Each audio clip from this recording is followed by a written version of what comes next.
We're going. Oh, this meeting is being recorded. Okay. Is that what? All right.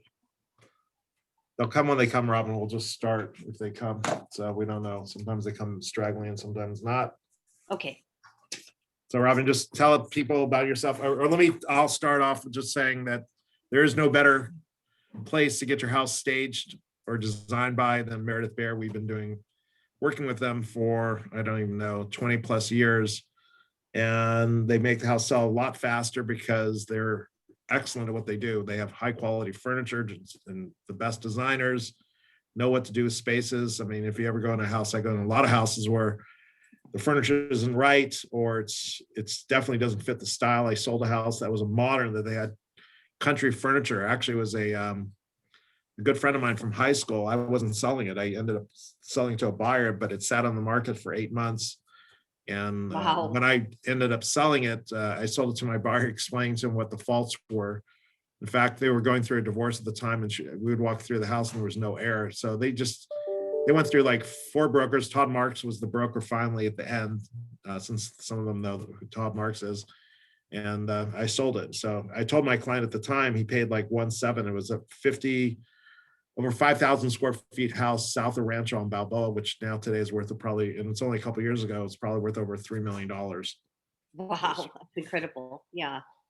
So when you have the right design elements, it will sell faster and for more money. For sure. Absolutely. When you have the right design elements, and of course we work hand in hand with all the real estate people, we make it look wonderful for you. And then you can make it look incredible for the buyer. And that's the name of the game. And how long have you been you tell them about yourself, how long have you been working with Meridith? I know that. Right. So I've been with Meridith not that long, for about 3 years. Prior to that, I was a realtor with Compass, and worked with my son, who's also a realtor with Compass. And did a lot of other things prior to being a realtor as well. I used to be a flight attendant for Pan Am, flying all over the world. So that was, Oh my I miss God. that a lot. I miss that a lot. But anyway, getting back to Meridith Baer, the company actually has been around for 23 years. Meridith herself created the word staging. When she was young, she, you could Google this, but she was a wannabe actress, and on the side, she decorated one of her friends' homes. She had no idea what she was doing, but she just did it, and it sold for way over the asking price. So that was her staging debut. Oh, that's cool. And ever since, we've been super successful. And we have a 200,000 square foot warehouse. And then about an hour from there, we have another 100,000 square foot warehouse where we can make huge pieces of furniture. So if you have a mansion, we can take the measurements and, build incredible couches and whatever is needed to fit that huge space that normal furniture wouldn't fit. So that's a good question. I mean, I know that you had that. I didn't know, but somebody can come in there and you guys will help them design or give them choices of fabrics if it was for a couch or space. We can certainly do that. That would cost more money, but we certainly can do anything. We can have people choose their fabrics. Right now, we're working with a client in Encino who's building a 15,000 square foot home.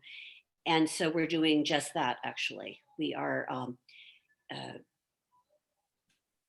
creating certain couches, certain fabrics for those couches, and creating a dining room table that's big enough for the space. God, my back hurts. I feel bad for the maid. I know, right? How can you even accomplish going into all these rooms? It's quite amazing. One room, start losing track of where you are. But that's We're why having trouble. I walk in furniture is rooms so and I don't important. remember why I went So to the room. I'm sorry. Exactly. Like, why are you there? Like, and what is this room? So that's why furniture is so important, to establish, of course, what each room is and give people vision of what they can do if they buy that home and move in with their family. Where would their baby grand piano go? It's overwhelming sometimes. And we take the overwhelming out of it. Well, that's why, So I mean, that's how it you works. guys are important, or interior decorators are important, picking out the right pieces that go in the spaces, because you can put pieces and it doesn't look right in that space, and people don't even have a clue with it. Looking at a house, yeah. They don't have a clue. And then you can take a smaller, right. And then you can take a smaller room, or a room like, oh my God, this is so small. What should we even do with it? And we can put larger furniture in it and make the room look larger. So it's an optical illusion. I have a quick question for you. Can you hear me? Yes. Okay, good. What do you do with the furniture that's there that you're replacing it with? And what's the typical cost to do, a 3,000 square foot house? Or, I mean, what does it usually run to stage a home? Good question. Good question. So it totally depends what it would cost. It depends on how much furniture, when you do a walkthrough, you walk through the house and sort of establish how much furniture does this home need? Is it contemporary? Is it traditional? Is it transitional? Is it eclectic? Is it maybe a combination of all? So it just depends on the price. I really can't quote a price sitting here on what a 3,000 square foot home costs, but I mean, it could cost, I could give you a range, let's say from 15,000 to 25,000. And it Okay. sounds like a lot, but it's not, because once you sell that home, and you usually sell it for over the asking price when it's beautifully staged. Really, usually it's over the asking price. You absorb that money that you just shelled out. Sure. And I'm And sorry, you asked me. what do you do with question the about furniture that's there? Oh, so let's say you're living in the house, and you're living in the house, selling your house, and you have furniture there. Is that what you mean? What Yes. to do with it? Mhm. Right. So that's your responsibility to get a mover and have it moved out somewhere, either in Got it. storage or you sell it. But that's your responsibility, not ours. And then we blank slate, and then we'll come in. Now, also, we can do a partial. So let's say I did a walkthrough of your house, and I thought, wow, you have a gorgeous dining room table. This would look great staying here. And I think your bed frames are beautiful. So we would incorporate our furniture with your furniture, and that's called a partial stage, not a full stage. And that would be less money, Okay. incorporating your furniture. Okay. Sometimes, but John, sometimes when you do that, sometimes it doesn't pay to do the partial staging unless they have good pieces, because sometimes these people have these pieces and they're like, work with this, and people don't know. It's like my favorite expression is, ignore my bad taste, put your bad taste here, because you're looking at space, and people sometimes don't realize their taste is horrible and they have no clue. They're, Yeah. what's going on. So that's where she That's gets so to tell them true. that. So that's such a good point. I'm sorry, Robin, it broke. No, but that's such a good point, because often, very, very often, I'll walk through a house and they'll be like, can you save us money and we'll keep a lot of our furniture here? But when I look at it, it's so old and decrepit. It's like, don't even bother, staging. It's not worth it unless we take your furniture out. Well, my favorite story, and I don't remember how many years ago, I came home after being out to dinner with my wife and a couple drinks, walk in, my family room, living room, it's not a great room, but they're side by side. And I looked in the living room and I started laughing. She says, what are you laughing at? I go, I tell people furniture's horrible all day long. This room is a mishmash of our furniture before we got married. I go, this is a disaster. So we don't use it. I go, but I have to walk by it, so I don't want to look at it.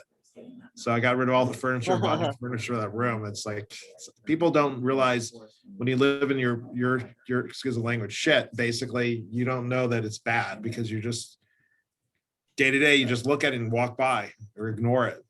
It's so true. It's so true. And you're so busy doing, selling homes or decorating homes, whatever your career might be. That's so true.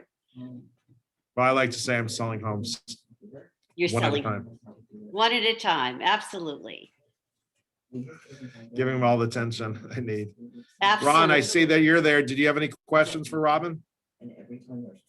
Yeah, I'm- Hi. Hi, I appreciate your presentation.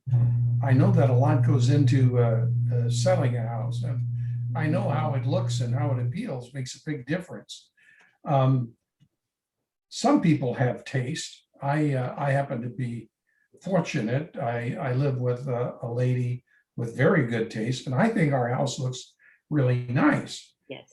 but it is cluttered because we've had kids move in with us, and we've collected other people's furniture along the way. So I know right now it looks cluttered.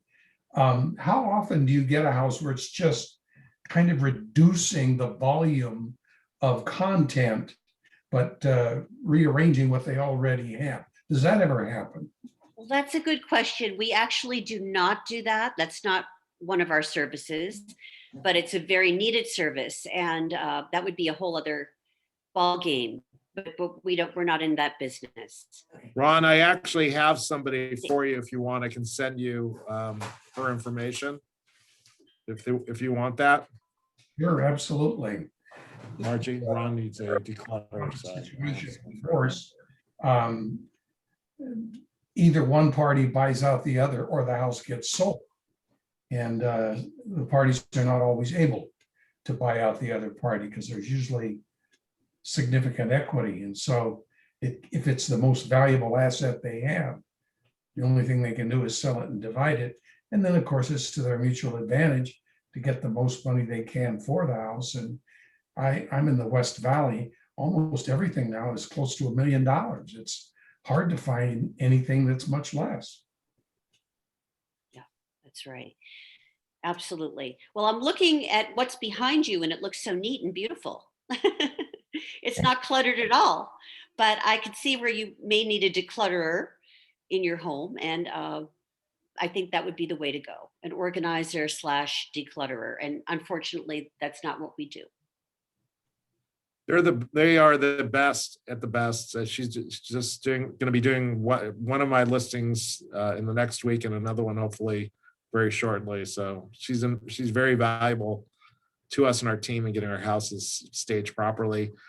And I had it recently where someone, I'm like, I show them and they're like, you're arguing about a couple $1,000s more money. At the end of the day, you're going to put in furniture that is cheap. And if you look at your house, you don't have cheap finishes. Why would you skimp on what you're trying to accomplish here? So, a couple $1,000s more to do that. Plus the difference, you'll make up more. You'll probably, 10 times the difference just will make up in the price on this house. Very true. Very, very true. Andrew, Yeah. would there be a point in time in our meeting today where I might be able to make an announcement of an event? Sure, go ahead. Okay, I'll do it now. If you're married, if you have children, or if you just live with somebody, family law touches your life. Yes. It touches many, many people in many, many ways. And most people don't realize if they haven't written a premarital contract, California has written one for them. It's called the California Family Code. When you say I do, you trigger 1,500 rights, duties, and obligations that immediately attach and adhere to your person. I'm offering a free 2-hour family law workshop tomorrow morning at 10 o'clock, virtual. So on free conference call. I'll put the number in the chat box, but it's somebody you know, somebody you love, somebody you care about is either thinking about divorce, they're in a divorce, or they're still suffering from the pain of a divorce recently completed. I answer all questions. It's anonymous and confidential. Starts at 10 o'clock, ends promptly at 12, and everyone's question will be answered. That's a fantastic service. Absolutely fabulous. And so you're a family attorney? I am. I'm a certified family law specialist. I've written 3 books on the subject of family law. I've taught family law on 4 university campuses, and I've served in the Los Angeles County Superior Court as a judge pro tem. I put on the robe when judges are out sick or on vacation. Wow, that's phenomenal. Well, thank you for that information. My son is getting married June 20th to a woman from Tennessee. And it's a very complex situation. So they're not getting a divorce, but they're getting married. However, I wanted him to have a prenup, and he thinks I'm evil by saying that. But I think this topic is ever so interesting because there's so much to know. You are not evil, you are wise. The reality is, if he doesn't write a prenup, California has already written one for him, and he hasn't read it. He may not like it. There may be things in there that he doesn't understand that are confusing and complicated. So just getting the information, the idea of a prenup is not to end a relationship. The idea of a prenup is to create a environment in which both parties have the same realization, understanding, and expectations on a financial basis. The problem is that some marriages are divorces from the outset because the parties have never really talked about what their financial plan is. 20 years go by, and he says to her, "Do you have to just spend every penny I earn?" And she says, "I'm here to live a comfortable life, and you've provided it. Thank you very much." And they get a divorce. They raise the kids and get a divorce because he's thrifty and she's not. So just aligning their expectations with their financial goals, that's the idea of a prenup. And I have divorces, I have other people who get a postnup. I'm doing one right now for a couple. Oh, She had an affair. It's a one-time only. She's very sad and sorry and repentant, and she wants to save the marriage. He makes about $1 million a year, and they have a $10 million estate. He says, "Okay," he said, "I'll put this back together, but I want a financial agreement in place so that if I get dumped in a year or two, I know what to expect." And she said, "Fair enough, I'll do that." So we're writing a postnup for a couple. and I never heard of a postnup. Thank you for explaining that. Yeah, it's an idea Makes sense. that makes sense. It's for people who want to stay married. It's for people That's who right. want clarity, understanding, and focused direction with regard to their marriage. Wonderful. Well, that is absolutely so informative, and we all need to know about this. You're muted, Andrew. Say it again. I'm sorry, I didn't realize I had my mute on. I'll tell you, when your clients are getting a divorce, sometimes it is a sticking point that maybe someone moved out, there's not much furniture, and they're going to sell the house.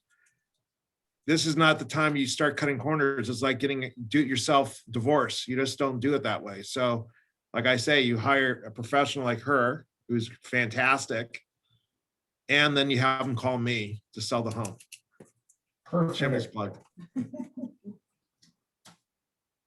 Well, you want the best. I think I have we all work in I have a track unison. record for 35 years, so I know what I'm doing, and I know you know what you're doing.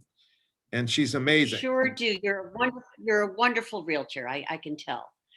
And I can tell all your and- clients love you. and This is what I want. Unbelievable, and he doesn't say anything. I don't know where he is. He's there somewhere. John is the guy that we've been using for 20 some odd years. He's amazing. He's the best. He's like, if not, John, are you there?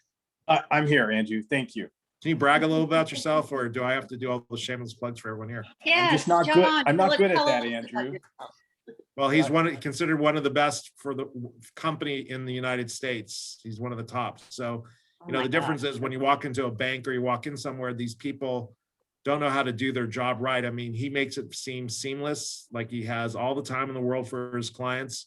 And on top of it, he gets better rates because he does so much volume that he gets better rates for his clients. I mean, I don't do anything financially regarding real estate without John. So he is the best. I've known him for I'd many love years. the information. I'd love his information to pass. Well, on. anyone that's here today will get the information. I'll tell you that there's a big difference. We had a client, Margie and I had a client that was with B of A, and I wanted to give her the regional manager, and she went into the bank and took the guy that was there, and the guy didn't know what the hell he was doing, and he screwed up. I had to undo it through the regional manager, and she had lots of money. And I tried to refer to John, and this would have never happened. She went straight to John, but it was totally messed up, totally messed up. And Brett, who is a dog with a bone, who I've been working with for 21 years, is great at solving problems. He'll do whatever it takes. And people don't realize there's problems because people don't know there's behind the scene things that go on with real estate, like easements and people, an unrecorded sewer line or whatever. I mean, there's just many, many things that come up and you need it solved. And that's why I associate myself with the best of the best, because they make me look good. Thank you, Andrew. Thank you. It's a pleasure. No, the pleasure's all mine. We You love all you, make me Andrew. look good. Thank you, Huh? buddy. I said we love you. Thank you. And John's really good friends with my partner, Fran. They, in fact, he introduced Fran to his wife. Ah, A small story. And Fran's wife, I actually knew before he met her, because where she worked in the salon, I was engaged to one of the hairdressers at the time. wow. Ultimately, What I a ended small up marrying world. someone else, but a small world. Yeah, I just stay in my little circle. there Wow. you go. Very cool. Very cool. Wow. I love Well, that's why a Fran. lot of Encino, Sherman Oaks, but I do branch out over the out of those two spots. But yes, generally a lot of that. Did you say that you graduated from Calabasas High, Andrew? No, I'm sorry. That was my son graduated yesterday. I live in Encino. My son was going to Calabasas on a permit and graduated with a 4.5 GPA, Salvatorian, and going to Tulane University for business. Oh, how fantastic. Reflected glory. Congratulations. Thank you. I would say he's blessed with his mother's talents and brain. Or can you take this as Janine texting on that? I'm sorry. Any questions for Robin or anyone? No. Nope. Well, I've had a lot of good questions today. Well, I appreciate you, because everyone here, a lot of people on this call today are people that make me look really, really good, and I And couldn't it's do so it without nice. you. Thank you for allowing me to join you today, needless to say. And it was so nice meeting all of you. Really very, very interesting and very lovely meeting all of you. Thank And you. you and I will talk shortly, because I'll follow up with Larkwood and Ron. Thank you for chiming in, because people do need to know those things. It's important. And John, you're the best. We'll be talking soon. Okay, thank All you. right. Everyone have a lovely day. Have a great Thank weekend. you so much. Be Bye all. safe. You too. All right. Have a great Take care. Bye, weekend. Andrew. Bye.